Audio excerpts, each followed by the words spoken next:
Amen. Palakpakan po natin ang Panginoon mula sa mga puso po natin. Yung palakpak na tunay at may pagsamba na nakakaabot po hanggang kalangitan. Hallelujah. Purihin ka, Panginoon. Purihin ka. Handa na po tayo ngayon para po pag-aralan natin ang kanyang salita. Kaya samahan niyo po ako as we declare our intentions this morning. Sabay-sabay po tayo. Ako ay narito ngayon upang mag-aral ng salita ng Diyos. Ang puso ko ay binubuksan, ang isip ko ay itinutuon, ako ay makikinig at susunod sa salita ng Panginoon. Amen. Amen. Manalangin po tayo. Panginoon, iisa po ang dahilan kaya po kami nandito, ikaw. Kaya kung ikaw po, Panginoon, ay hindi namin kasama, lahat ng ginagawa namin ay walang kabuluhan. Kaya dalangin namin po, Panginoon, puspusin mo po nawa ng kapangyarihan mo, ng presensya mo, ng karunungan mo, Panginoon, ang lugar na ito. At nawa ang mga salita mo na pagbubulay-bulayan namin ay bigyan mo po ng kapangyarihan, bigyan mo po ng buhay. At ito po, Panginoon, ay makadagdag sa amin pong pag-unlad at paglago. Salamat po, Ama namin.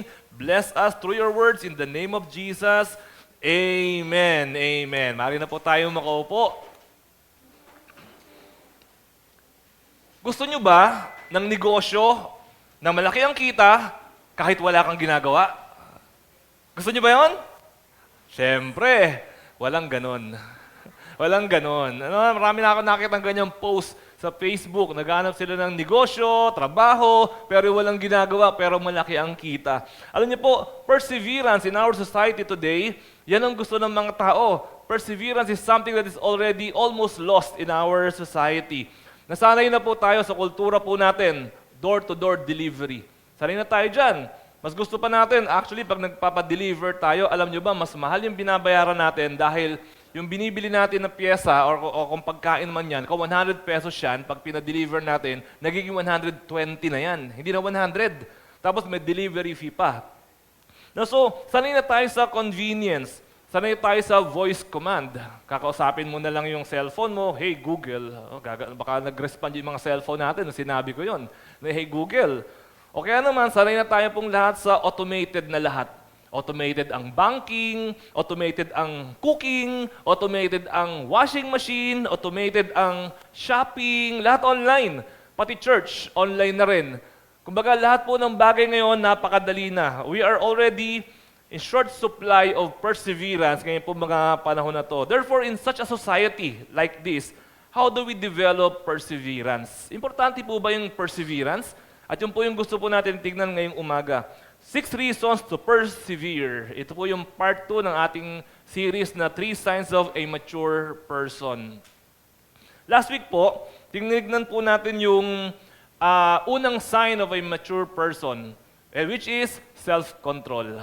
Okay, ayun, natatandaan po natin yan. At meron po tayong pinag-aralan na 4 na bagay. Kung mature ka, dapat meron kang self-control at merong 4 na bagay na nakokontrol mo. Una, attitude. Pangalawa, dila. Pangatlo, emotion or anger. At pang-4, action, no, yung ating mga kilos at ating mga gawa. Kung tayo po ay hindi naka-attend, dito pong first part na ito ng mensahe natin, ito po ay nasa YouTube, hanapin lamang po natin ito pong title na ito. Ngayong umagang ito, titignan po natin yung sign number 2. Pangalawang sign that you're a mature person is perseverance or katyagaan. No, pagpapatuloy, perseverance, katyagaan, hindi madaling sumuko, matindi kumapit, no, nagpapatuloy kahit nahihirapan. Ano pong connection ngayon itong perseverance doon po sa part 1 natin? Sabi po natin kanina, self-control. Yun yung unang sign that you're a mature person. Ano ngayon ang connection itong perseverance doon sa self-control?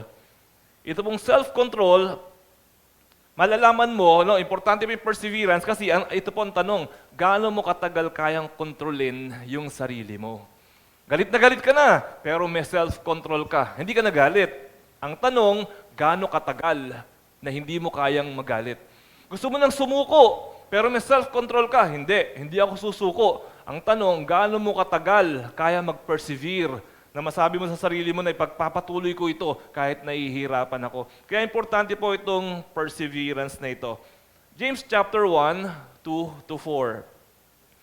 Consider it pure joy, my brothers, whenever you face trials of many kinds. Because you know that the testing of your faith develops perseverance. Okay? Sabi po dyan, isipin mo ng magandang bagay. It is a good thing, pure joy. Kapag ikaw ay dumaranas ng maraming pagsubok, trials, testings, troubles sa buhay nito. Why?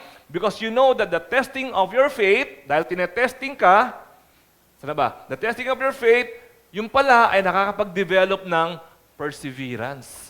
No, nagiging matyaga ka pala kapag dumadanas ka ng pagsubok sa buhay na to. Verse 4, perseverance must finish its work. Kailangan daw po tapusin ni perseverance yung trabaho niya. Ibig po sabihin, hindi po pwedeng one time, two time. Kailangan medyo mahaba itong perseverance na to kasi kumbaga parang loading. Na loading pa yung perseverance sa'yo eh. So hindi pa siya ready. Dapat daw matapos niya yung paglo-loading sa'yo so that you may be mature. So yung palang perseverance, nagiging way towards maturity. And, this is interesting, maturity and complete. No? Not lacking anything. Verse 12, tumalon po tayo sa verse 12. Blessed is the one who perseveres under trial because having stood the test, that person will receive the crown of life that the Lord has promised to those who love Him. So, bakit daw natin dapat ikatuwa ang mga paghihirap, kabigatan at pagsubok sa buhay? Dahil nagbubunga ito ng pagtsatsaga. Yun po yung una. Pangalawa, yung pagtsatsaga naman, nagbubunga naman ng maturity. At pangatlo, yung maturity naman, nagbubunga naman ng completeness. Ano? Paano ba maging mature? Pag may nakita kang tao immature, tanongin mo, paano ba maging mature? Isa lang po ang sagot, persevere, magtiyaga, magpatuloy. What is perseverance? Okay, isa-isahin na po natin ito. What is perseverance? Ayon po sa dictionary, perseverance is persistence in doing something despite difficulty or delay in achieving success. Ito po ay persistence. Hindi ko alam kung ano Tagalog ng persistence eh. Pero nakikita ko yan sa mga gamot. If symptoms persist, consult your doctor. Di ba? Ibig sabihin, pagka uminom ka na ng gamot, nagpahinga ka na, nagdasal ka na, symptoms persist, ayaw mawala. Maghanap ka na ng professional, ibang usapan na yan. Yun ang sinasabi po rito. Ang perseverance daw ay persistence. Pinagpapatuloy mo in doing something despite, kahit na difficult, kahit mahirap, itutuloy mo. O kahit na ang tagal, yung success na inaasahan mo, itutuloy mo raw itong bagay na ginagawa mo. And that is perseverance. And look at the word perseverance. Alam niyo po ba, ano kaya, ito, theory ko lang naman to ano kaya ang root word nitong perseverance? Ano kaya root word niya? Diba? Alam niyo po, tingin ko I may be wrong. I think ang root word niya is severe. Na yun yung word na makukuha mo sa kanya severe. Yung pagka pinagdadaanan mo, severe. Bibigay ka na. Pero, pag nag-persevere ka, naging positive yung severe. Alam niyo po mga kapatid, lahat po tayo, ang daming reason para sumuko. Do you agree? Totoo naman. Ang daming reason para sumuko sa buhay. Ang daming reason para sumuko sa pamilya, sa asawa. Ang daming dahilan para sumuko sa trabaho, maski sa church, maski sa Diyos. Ang daming mga tao na sumusuko, pati sa Panginoon. Ang daming reason talaga. And those are what we call severe. Pero ang hinahanap po sa atin, hindi maging severe, kundi yung perseverance. Yan po yung hinahanap po sa atin. So, bakit kailangan nating mag-persevere? We are going to look at 6 reasons why we should persevere. First reason to persevere is because it is the only way to reach your goal. It is the only way to reach your goal. Meron po tayong kasabihan, kapag ka may tiyaga, may nilaga. Ano yung goal mo? Nilaga. Gusto mo magkaroon ng nilaga. Pero kung wala kang tiyaga, hindi ka magkakaroon ng nilaga. Noong una po iniisip ko yan, bakit kaya ganun itong kasabihan ng Filipino? Ano ba ibig sabihin ng nilaga? Kasi po sa amin, ang karaniwan lang naman ng pagkain, nilagang baboy, wala naman nilagang isda. Meron ba nilagang isda? Nilagang baboy, nilagang manok. Di ba? Parang naisip ko, bakit kaya ganun yung kasabihan? Pagka may tiyaga, may nilaga. Yung pala, nung araw, yung mga tao, mas nakaririwasa kaysa sa atin ngayon, nagninilagang baka sila. And do you have any idea? Yung mga babae, meron na. Yung mga lalaki, alam nyo ba kung gaano katagal magpalambot ng baka? No? Ang tagal. Kaya nung araw, pag sinabi nung isang tao, gusto ko ulam natin dilagang baka, kakabahan na yung nanay. Naku naman, nilagang baka. Ang tagal pakuluin nun. Alam niyo po, there are two ways. Today, there are two ways para maglaga ka ng baka. Una, pressure cooker. Pangalawa, slow boil. Okay? Okay, sabihin natin, gaano ba kahaba yung slow boil? 3 hours. Diba? Maghahaponan kayo, alas 7, nagluluto ka na, alas 4. Nagluluto ka, hindi ka pa nagluluto, nagpapakulo ka pa lang, alas 4. Slow boil, kasi small heat lang siya, hindi pwede yung, yung high heat, hindi pwede high heat, slow heat lang siya. So, 3 oras na slow boil. O sige, sabihin natin, pastor, ayoko ng 3 hours, di ko kaya yan, magpe-pressure cooker na lang ako. Gaano katagal ang pressure cooker sa baka? Kalahating oras. High heat na kalahating oras. So ang nilaga, pressure cooker man or slow boil man, parehong mahaba. Kaya totoo yung kasabihan, pag may tiyaga, may nilaga. Pero totoo dapat, pag may tiyaga, may lechon. Kasi 8 oras yung lechon. Mas mahabang lechonin. No? Pero tama na yan, magkatunog kasi yung tiyaga tsaka yung nilaga. It is the only way for you to reach your goal is magtiyaga. In our text ngayon, ano ba ang goal dito? James 1:4. Sabi, so that you may be mature and complete. Yan yung goal dito sa text natin. Pero of course, marami pa tayong iba na mga goals. Pero importante po yung tiyaga kung gusto mo na ma-reach yung goal mo because it is the only way to achieve success is through perseverance. Meron po akong nakitang kwento, meron pong isang, hiya na ako sa inyo kasi lagi kong ina-example, caterpillar eh. Pero iba naman ito. Merong isang, alam niyo naman yung caterpillar, no? Caterpillar, nagiging cocoon, nagiging butterfly, okay?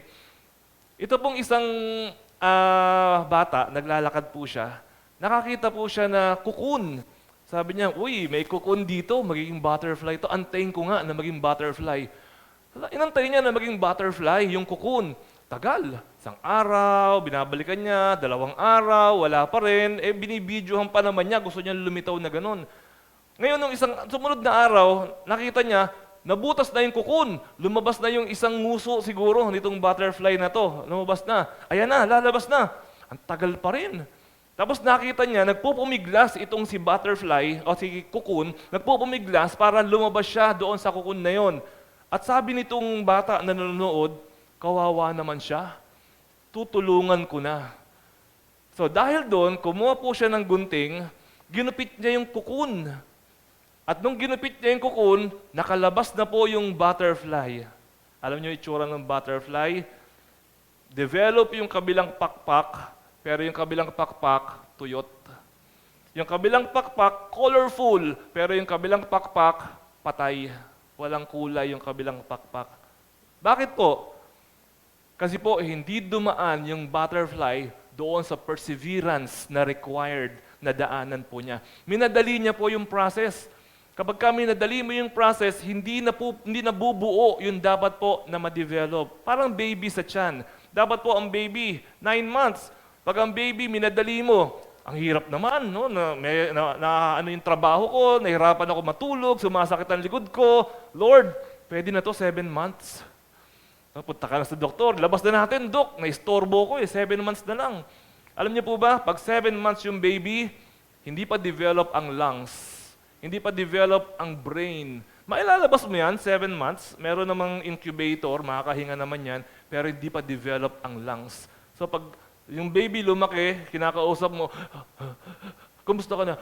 Mabuti po. Hindi siya makahinga.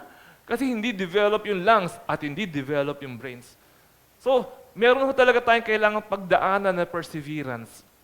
So kung ikaw nagdadala ng baby ngayon, alam ko, mahirap. Actually, hindi ko talaga alam. Pero sabi, mahirap daw, masakit daw sa likod, hindi ka raw makatulog ng maayos, na iba yung feeling mo na may tao sa loob ng tiyan mo. Parang, ha? May tao sa loob ng tiyan ko?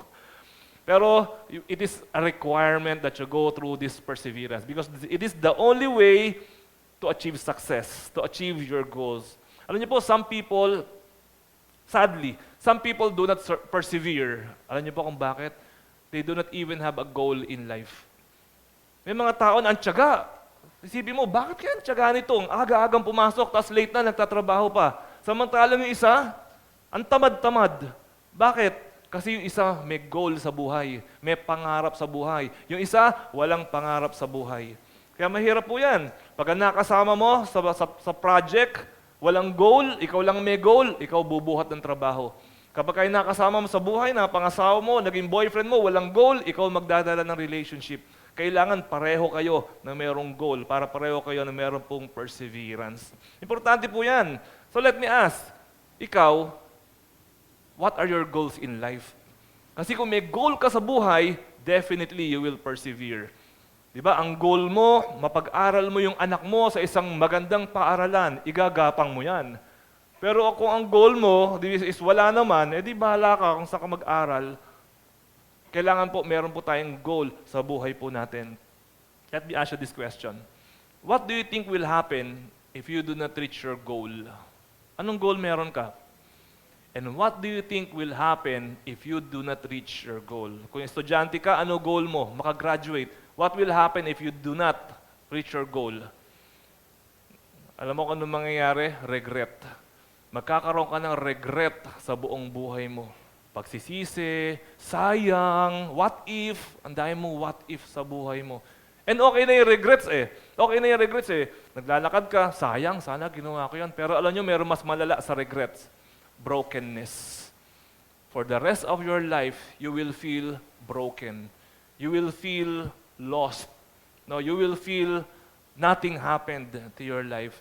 And so, set a goal and persevere so that you will reach your goal. Perseverance is very important because it is the only way to reach your goal. Yun po yung unang-unang reason why we should persevere. Sa pamilya mo, may goal ka ba? Pag wala kang goal sa pamilya mo, kita mo, tatamad-tamad. Pero pag may goal sa pamilya, kita mo, nagsisipag. Importante po na meron po tayong goal. Second reason to persevere is because it builds character. Na nabubuo yung character natin. Sabi po sa James 1:4, perseverance must finish its work. Kailangan daw tapusin, sabi nga kanina, loading, kumaga charging. Charging pa yan eh, hindi pa yan full charge. Kailangan matapos yan, full term. Because it will build your character. Kanina po nabanggit ko, ang mga tao po ngayon, including myself, sanay na po tayo sa mga madadali na mga bagay. Ako nga po, minsan pag nagdadrive ako, kakausapin ko na lang yung cellphone ko eh. Sabihin ko, hey Google, open the maps o open navigation. Minsan ganun lang kinakausap mo siya. Okay, go back to home. Kinakausap mo na lang. Sanay na po tayo. Door-to-door delivery. Sanay na po tayo. Alam niyo po kung ano po ang nangyari sa atin dahil sanay na po tayo sa madali. Nung araw po sanay sa mahirap. Yung mga maglalaba, kung gusto mo maglaba, paano ka maglalaba? Pupunta ka sa ilog. Susunungin mo yung batya, may dala-dala kang palo-palo, maghahanap ka ng malaking bato, tapos doon mo ikukuskus yung mga pinaglabahan mo. Tapos sa tubig, nung araw ganun yung paglalaba. Ngayon, paano maglaba? Di ba? Huhulog mo lang doon sa butas. Tapos pipindutin mo, ting! Tapos manonood ka na ng Netflix. Tapos tutunog na siya, tininini. Tapos pagbukas mo, sasampay na lang. Nga, kung medyo social ka nga, hindi mo na isasampay tuyo na eh. Diba? Ganun na ho ngayon eh. Pero alam niyo po kung ano ang naging epekto niyan sa atin? Naging mareklamo po tayo. Naging tamad po tayo at naging mareklamo po tayo. Ang mga tao po ngayon mareklamo. Pag mahaba ang pila, ang haba naman ang pila. Mag-antay ka lang ng ilang minuto, tagal naman, 5 minutes na ako rito. 5 minutes lang. Naging mareklamo po ang mga tao. Yung character po natin, medyo bumaba ang character natin. Kasi po mga tao, nabawasan po ang pagiging perseverance. Mali. Nabawasan ang pagiging ang pagpe-persevere. Nabawasan ng katyagaan ng marami po mga tao ngayon. Nasanay po tayo sa instant. Pero natutunan po natin, quality takes time. Good character takes time. Alam niyo po ba yung mga diamonds, ang mamahal po niyan eh. Alam niyo po kung bakit mahal yan at kung gaano katagal mabuo ang isang diamonds? Millions of years. Kaya niyo bang imagine yun? Millions of years? Bago mabuo ang isang diamond. At hindi lamang po tagal, kasi pwede ka naman maglagay ng bato dyan, hindi naman magiging diamond yan, kahit million of years yan. Nasa ilalim, may pressure, may heat ng core of the earth. Yan po ay uling actually. Uling, coal, nagiging diamond dahil sa pressure at sa heat sa core of the earth. Ang ending, diamante. Kasi kailangan talaga ng quality para po ng time para po magkaroon ng quality. Yung mga langis sa Saudi Arabia, paano ba nagkakaroon ng langis? Yun ang mga millions of years din ho yan. Heat, pressure, kaya ho nagkakaroon ng langis. Yun ang mga bagay na minadali, hindi po yan masyadong quality. Kagabi po, nag-dinner ako. Sabi ng misis ko sa akin, ang kunin mong bangus, yung maitim. Sabi ko, bakit? Kasi yung bangus na maputi, hindi pa masyadong nababad, na iluto na kaagad. Yung bangus na maitim, mas matagal yung babad nun, mas masarap yun. Mas matagal yung babad, mas masarap. Mas matagal yung pinagdadaanan natin, mas masarap. Mas matagal ka sa ginagawa mo, mas eksperto ka. Kaya quality builds character. Time builds character. Perseverance builds character. Kaya magtiyaga po tayo. Minsan natatagalan po tayo, ang tagal naman ito. Pero magtiyaga po tayo. Alam niyo, meron po isang kasabihan sa Filipino na interesting sa akin. Yung kasabihan na kahoy man nababad sa tubig, sa apoy ay huwag ilapit. Kapag nagtagal at nag-init, pilit ding magdirikit. Alam niyo yung kasabihan na yun? Hindi daw kahoy, babad sa tubig. Pero magsisiklab ba yun? Hindi basa Pero itapat mo raw sa init yun, magtiyaga ka lang, mag-aapoy din yung kahoy na yan sa tamang panahon. Magtiyaga ka lang. Kaya, second reason to persevere, it builds your character. Character is cooked over time. Pag nagluluto po tayo, hindi pwedeng minamadali. So tayo po, matutunan po naman natin, lalo na po yung mga bata, wag po tayong maging quitter. Mamaya, babalikan ko po itong wag tayong maging quitter. Lalo po yung mga bata, pag sinimulan mo, mga bata, makinig, pag sinimulan mo, tapusin mo. Pag nangako ka, gawin mo. Pagka mayroon kang inenrollan, tapusin mo. Pag bumili ka ng libro, tapusin mo. Pag mayroon kang ginawang project, sinimulan mo, tapusin mo. Do not be a quitter. Persevere. Sabi po ng ni Balagtas, huwag daw pabayaan ang mga bata na palakihin sa layaw. Kundi turuan daw po natin ang mga bata na na mag-persevere. Ang mga bata po ngayon, lalo na yung mga Gen Z, hindi masyado nagpe-persevere. Kasi nga po tayo, lumaki pa tayo sa hirap Yung kinuwento ko po kanina, maglalaba ka, pupunta ka sa ilog, nakaka-relate pa tayo Ako, nakaka-relate pa ako although hindi ko yun ginawa. Kasi nakita ko yung lolo ko, yung lola ko, ginagawa yun. Pero yun yung mga anak natin, they have totally no idea what I am talking about. Iniisip nila, anong ilog? Bakit may ilog sa usapan sa laba? Di ba kuryente kailangan dyan? Yun ang alam ng mga bata. So, kailangan po yung mga bata, turuan po natin na mag-persevere. Turuan po natin sila na magkaroon ng karakter. Kaya nga po sabi ni Balagtas, ang laki sa layaw, karaniwan ay hubad. Sabi niya. Pero ang malala doon, yung sumunod. Ano resulta? Sa bait at muni, sa hatol ay salat. Ang mga bata daw po na hindi tinuruan mag-persevere at magtiyaga sa bait, hindi ibig sabihin mabait o salbahe. Hindi. Ibig sabihin walang sariling bait. Hindi marunong mag-isip, hindi marunong magdesisyon, hindi marunong dumiskarte, walang bait sa sarili. At muni sa pagmumuni-muni, sa pag-evaluate, hindi alam ang tama at mali. At sa hatol ay salat, mali ang judgment sa buhay. Hindi alam kung anong gagawin. Ganyan daw po mangyayari kapag hindi natin tinuruan yung mga bata natin. So turuan po natin sila na mag-persevere. Kasi if not, alam niyo po kung anong kalalakihan nila? Easy come, easy go. Yan ang kalalakihan nila. Tayo po, alam natin yan eh. Easy come, easy go. Kinalakihan natin yan eh. Yun yung mga anak natin, hindi nila alam yung mga salita na yan. Easy come, easy go. Hindi ba kayo nagtataka? Bakit maaksaya ang mga anak? Di ba kayo nagtataka bakit iiwan nila yung electric fan na umiikot kahit wala namang tao? Hindi niyo ba napapansin yung TV, wala naman sila pero bukas yung TV? Hindi niyo ba napapansin hingi sila na mag-aircon? Alam niyo po kung bakit? Easy come, easy go. Hindi po nila naranasan yung hirap. Ganon din po sa relationship. Bakit may mga relationship bago pa lang naghihiwalay na? E paano sa messenger lang nagligawan, 2 oras, sila na, e di maghihiwalay din, after 2 days, maghihiwalay din kaagad. Easy come, easy go. Kapag ka hindi pinaghirapan, madaling bitiwan. No, kaya po mga tatay, alam niyo po, sorry baka kasi may may tamaan. Ano ang pinakamahal na cellphone ngayon? Okay, wag niyo na sabihin ko kasi baka, anyway. So, magkano ang pinakamahal na cellphone na alam ninyo? 90,000 siguro, di ba? Mga 90,000. Ito, question. Nakakita na ba kayo ng tatay na meron niyang pinakamahal na cellphone na yan? Meron, wala? Karaniwan, wala. Ano cellphone ng mga tatay? Keypad. Hindi naman keypad, sobra naman. Di ba? Karaniwang cellphone ng mga tatay, yung mga mas bababang klase, basta may pantawag, may pang picture, may pang Bakit po? No, kasi po, yun ang ng mga tatay parang ang importante lang sa mga tatay, meron tayong magamit. Yung ganoon, yung pangkailangan lang.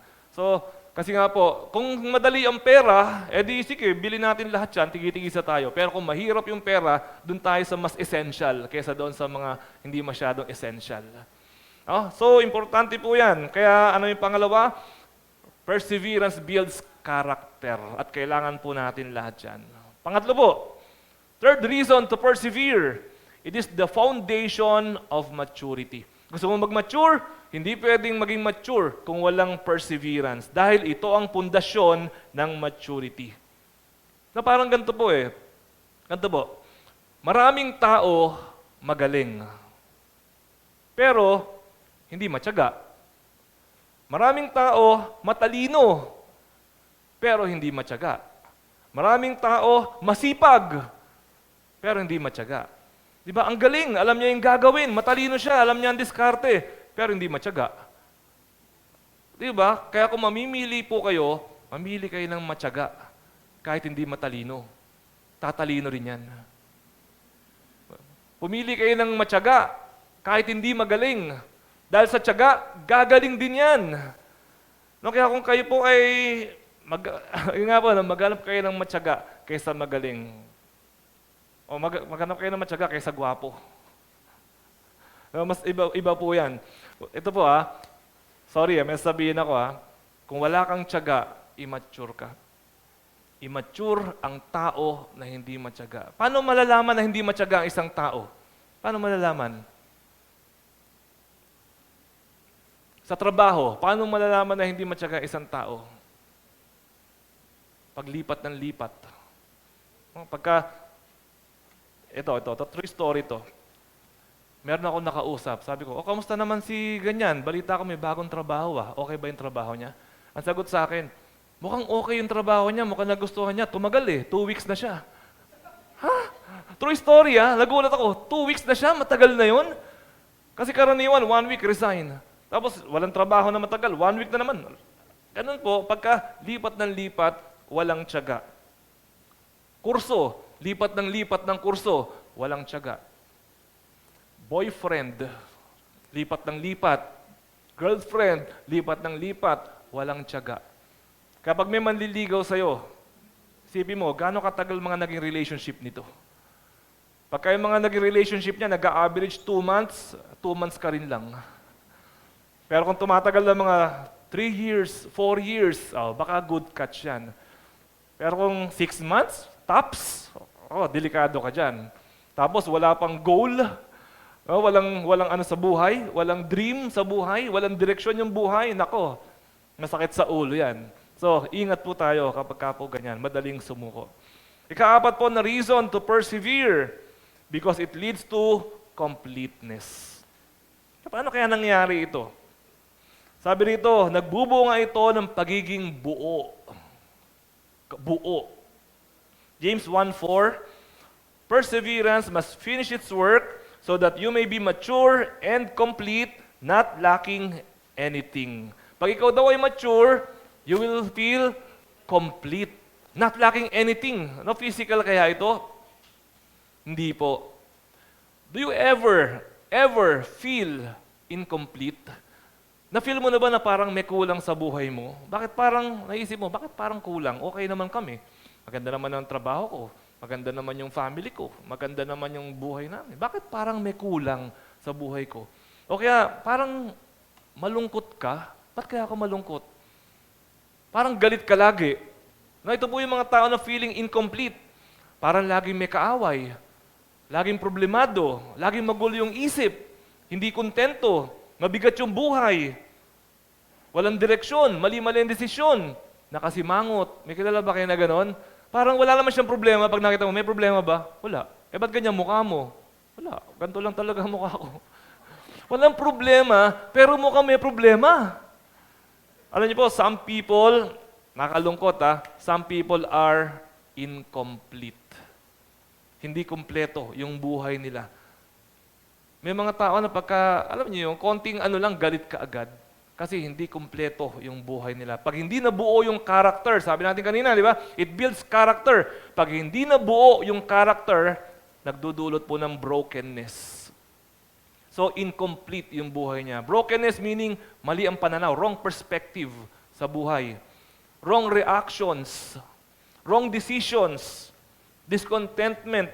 Ito po yung nagiging bunga. And where will this lead?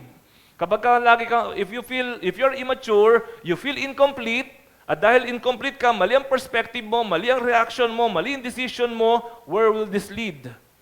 It will lead to low self-esteem. Bababa ngayon yung self-esteem mo. Takot ka sa tao, mahihiyain ka ngayon. And low self-esteem will lead you to where? Sadness. And where will sadness lead you? Anger.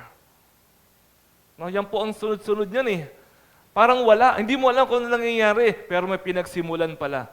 Hindi nag-persevere, sumuko ka agad, hindi tuloy nabuo yung character, naging broken tuloy siya, nagkaroon siya ng regret tuloy, bumaba tuloy yung self-esteem niya, lumungkot tuloy siya, at ang balik niya, anger.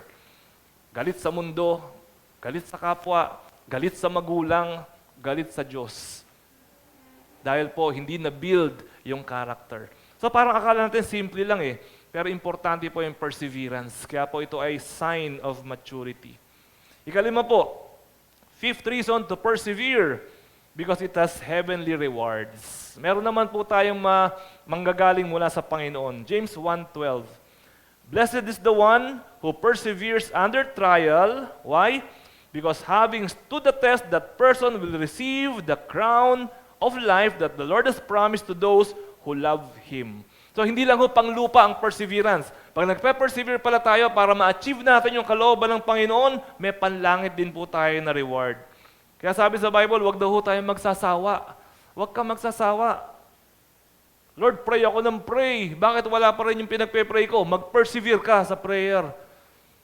No, Lord, bakit parang yung ganito pa rin? Mag-persevere ka. Wag ka magsasawa sa paggawa ng mabuti.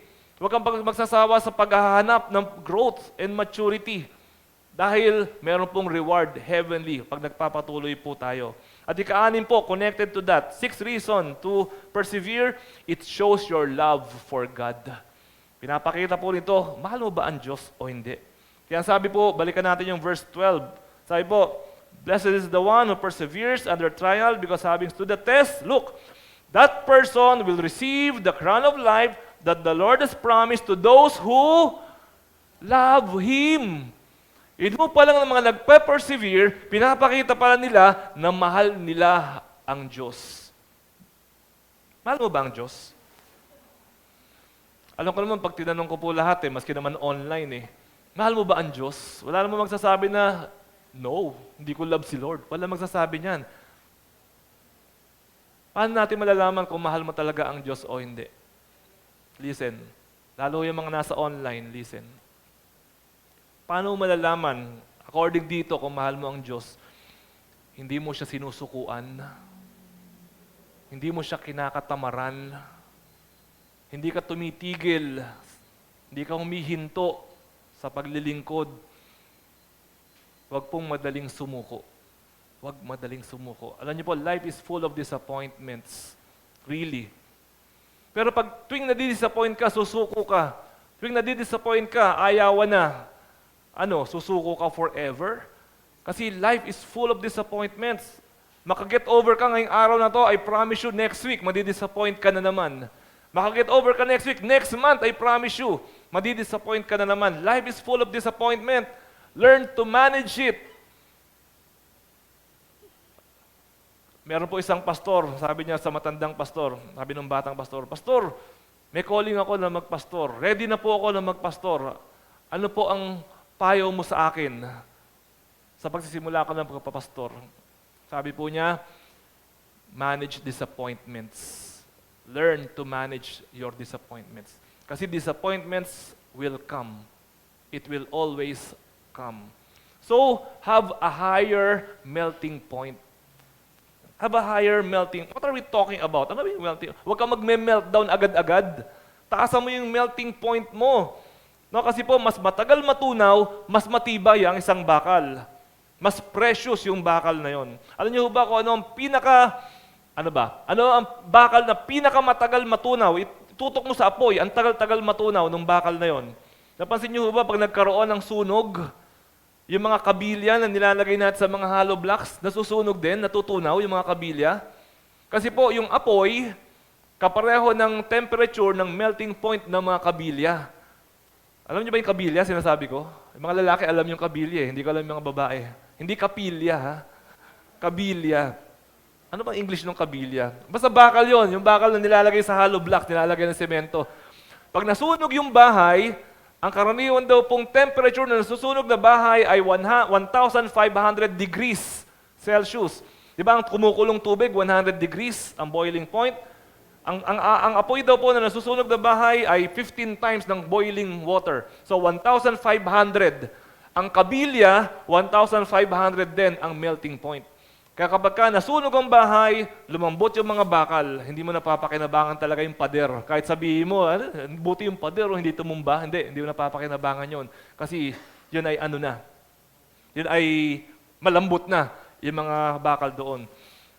So ano dapat na ilagay? Alam niyo, ang pinakamatigas na bakal na ang tagal-tagal ng melting point, tungsten.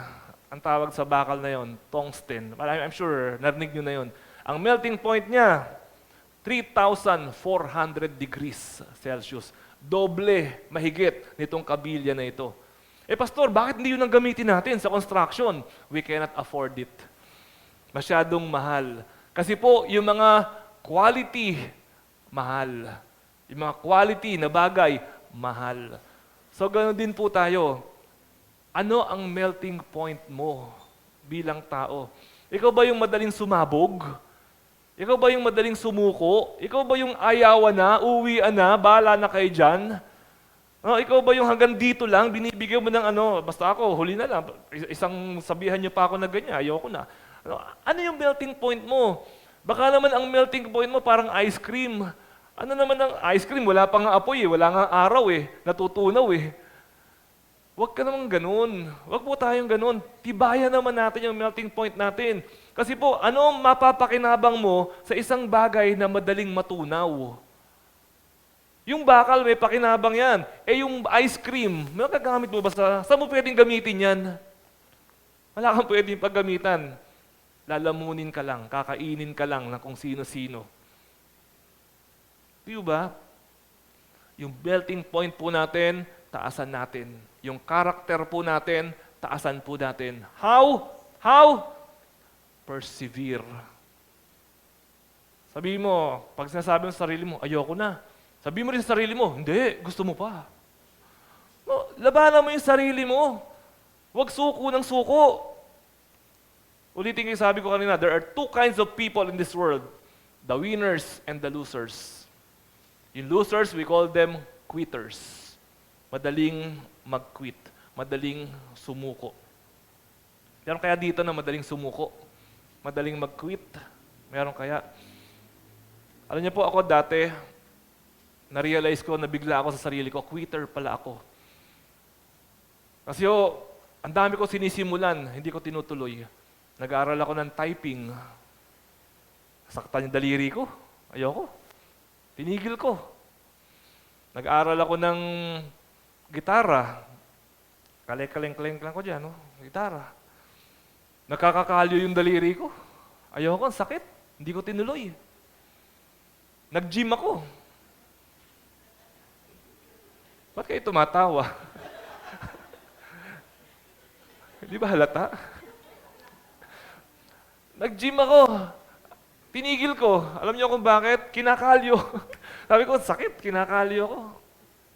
Alam niyo yun, biglang na-realize ko, teka, ano ba yan? Kung ano-ano sinisimulan ko, hindi ko tinatapos. Nag-gardening ako. Lalo yun. Ang dami-dami ko sinisimulan, hindi ko tinatapos. Then sabi ko, saan kaya ako nagfo-fall na category? Alam ka namang sa winner. Loser. Yung category ko na yun. Ay, ayoko nitong category na to. So mula po nang sabi ko sa sarili ko, pag sinimulan ko, dapat tatapusin ko. So awa ng Panginoon, nakatapos naman ng high school, nakatapos ng college, di ba pag sinimulan mo, tapusin mo. Kasi kung hindi, ano pakinabang ng incomplete? Ano pakinabang? Nagluto ka, hindi mo tinapos. Ano pakinabang ng niluto mo? Walang pakinabang, hindi mo tinapos. Tapusin mo kapag sinimulan mo. Otherwise, you are a quitter. And how do you finish it? Persevere. Magtiyaga, magpatuloy. Huwag po agad-agad na susuko. Don't be a quitter. Persevere. Si Thomas Alva Edison, kilala natin yon, yung naglikha ng bombilya. Incandescent bulb. Tagal niya nilikha yan. Taon ang inabot. At ayon po sa legend, marami raw pong pagkakataon na nag-fail siya. 3,000 times. Sabi 3,000 times bago niya natapos yung bombilya. Ang sabi ng reporter sa kanya, ano masasabi mo dun sa mga nagsasabi na you failed 3,000 times? Ang sabi po niya, I did not fail 3,000 times. I learned how to make, I found 3,000 ways not to make a light bulb. Pero ganun katagal, 3,000 times bago niya ginawa, bago niya nahagip yung tama. Persevere. At meron pa akong isang nakahanga-hanga sa history na nag-persevere. Si Ludwig van Beethoven. Yan, it rings a bell. Hindi po yung aso. Beethoven, yung composer, yung alam niyo na, no? Siya yung gumawa nun. Alam niyo ba nung ginawa niya itong mga kinompose niya to? Alam niyo ba kung ano ang remarkable kay Beethoven? Siya po ay bingi. Bingi! Paano ka nagko-compose ng kanta, bingi ka? Pero pinagpatuloy po niya, and arguably, he is one of the greatest classical composers of all time. Kahit siya po ay bingi. Kasi po, ipinagpatuloy po niya. Simple lang naman lesson po natin ngayong umagang ito, huwag kang susuko.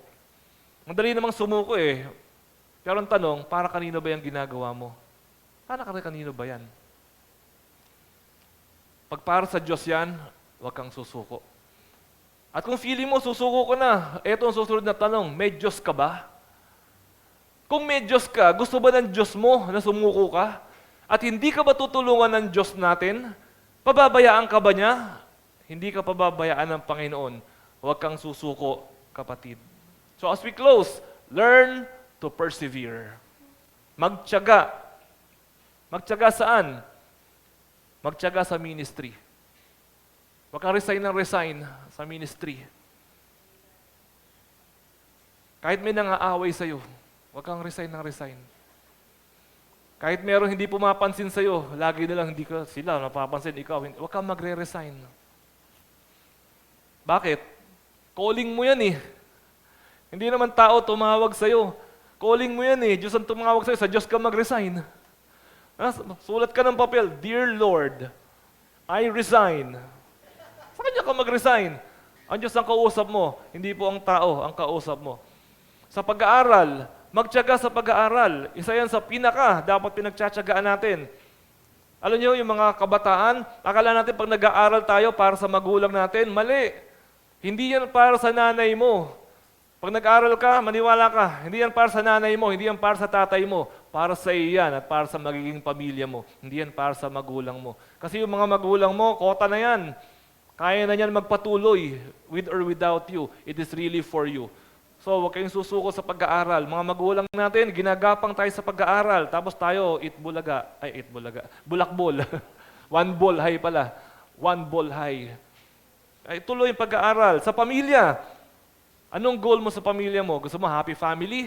Huwag kang susuko sa pamilya mo, kahit ang kukulit ng mga anak mo. Pag sumuko ka, ano mangyayari? Ayawan na, hindi na kita anak. Huwag mo na ako nanay, hindi na ako tatay mo. Huwag susuko sa family. Sa trabaho, ay lalo na. Huwag kang susuko sa pinagkakakitaan mo. Ano gagawin mo? Mamalimos ka na lang? Hindi. Di ba? So mga kapatid, may kilala ka ba na taong matyaga? May kilala ka bang taong matyaga? Isipin mo yan, no? Meron ba? Pangalawa, may kilala ka bang tao na hindi matyaga? Baka meron din. May kilala ka matyaga, may kilala ka hindi matyaga. Pagkumparahin mo silang dalawa ngayon, yung dalawang taong kilala mo, ano ang buhay nitong taong matyaga versus ano ang buhay nitong taong hindi matyaga? Nasaan na ngayon itong taong matyaga? At nasaan na ngayon itong tao na hindi nagtiyaga sa buhay? Makikita po natin, when we persevere, tayo rin naman po talaga ang nakikinabang. At nakikinabang po at nabibigyan din po ng karangalan ang ating Panginoon. Manalangin po tayo. Ama naming Diyos, maraming salamat po sa inyo ngayon pong umagang ito sa mensahe na pinagkaloob niyo po sa amin. Salamat po Panginoon sa pangungusap ninyo, tinatanggap po namin ito. Nawa po Panginoon, tanggapin namin ito na may hamon. At tanggapin po namin ito Panginoon na may pasasalamat. At gamitin niyo po nawa ito Panginoon para kami po ay magpatuloy sa paglilingkod sa inyo, sa aming kapwa, sa aming pong pamilya. Ngayong umaga, Panginoon, aalalahanin po namin ang banal na hapunan. Kadalangin po namin, Panginoon, na sa pag-alala po namin ng banal na hapunan, makita niyo po, Panginoon, na nagpapatuloy po kami sa paglilingkod sa inyo. Nagpapatuloy po kami sa pagmamahal sa inyo. Nagpapatuloy po kami sa pagsuko ng aming mga sarili sa inyo. At kaluguran niyo po nawa ang gawain po namin na ito. Salamat po, Ama namin. Ito pang aming dalangin sa pangalan ni Jesus. Amen. Amen.